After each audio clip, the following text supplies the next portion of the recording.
کسی کو دین کے قریب لانے کے لیے وقتی طور پر حق کو چھپانا تو جائز ہے کہ مصلحت نہیں ہے کھل کے مسئلہ بیان کرنا، لیکن غلط بیانی جائز نہیں ہے،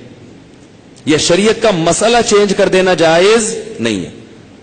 بعض لوگ کیا کرتے ہیں، ان کو پتا ہے کہ یہ فلاں مسجد کا امام یا رسول اللہ مدد بھی کہتا ہے، غیر اللہ سے مدد کا قائل ہے، اس پہ باقاعدہ مناظرے کر رہا ہے، تو اس کے پیچھے نماز نہیں ہوگی۔ نہیں یاری بات میرا خیال ہے۔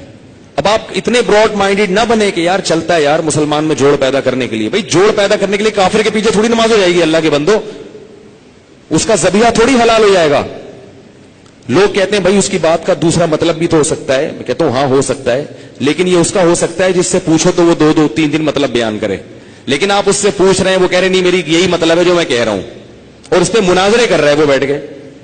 وہ کہہ رہے ہیں کہ نبی صلی اللہ علیہ وسلم بشر نہیں ہے نور ہے، اس پہ مناظرے کر رہے ہیں وہ بیٹھ کے، آپ کہہ رہے ہو کہ نہیں اس کے دو مطلب ہو سکتے ہیں، وہ کہہ رہے ہیں نہیں ہے بھائی یہی مطلب ہے، اب اس کے پیچھے کہاں سے نماز جائز ہو جائے گی؟ ٹھیک ہے شریعت نے کسی کو کافر قرار دینے میں احتیاط کا حکم دیا، ایک آدمی کے 100 مطلب نکلتے ہو نا تو اچھا والا مطلب لیں گے ہم، لیکن جب لیں گے جب نکلتا بھی کچھ وہ خود کہہ رہے کہ نہیں ہے میرا مطلب یہ،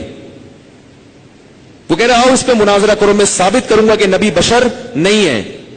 نبی انسان نہیں ہے، نبی نور ہے، وہ کہہ رہا ہے میں ثابت کروں گا کہ اللہ نے نبی کو اختیارات دیے ہوئے، وہ کہہ رہے جیسے جبریل کو اولاد دینے کا اختیار ہے تو نبی کو اختیار کیوں نہیں ہے؟ تو اتنی واضح بات اگر کر رہا ہے تو پھر اتنا زیادہ خوش فہمی میں مبتلا ہونے کی ضرورت نہیں ہے، اس کو کافر کہا جائے گا، اس کے پیچھے نماز کی اجازت نہیں ہوگی، اس سے نکاح نہیں ہوگا، اس کی بیوی اگر مسلمان تھی اور شوہر کا یہ عقیدہ بن گیا تو نکاح بیوی کا ختم ہو جائے گا، اور وہ اگر جانور ذبح کرے گا اس کا گوشت ہمارے لیے مردار ہوگا۔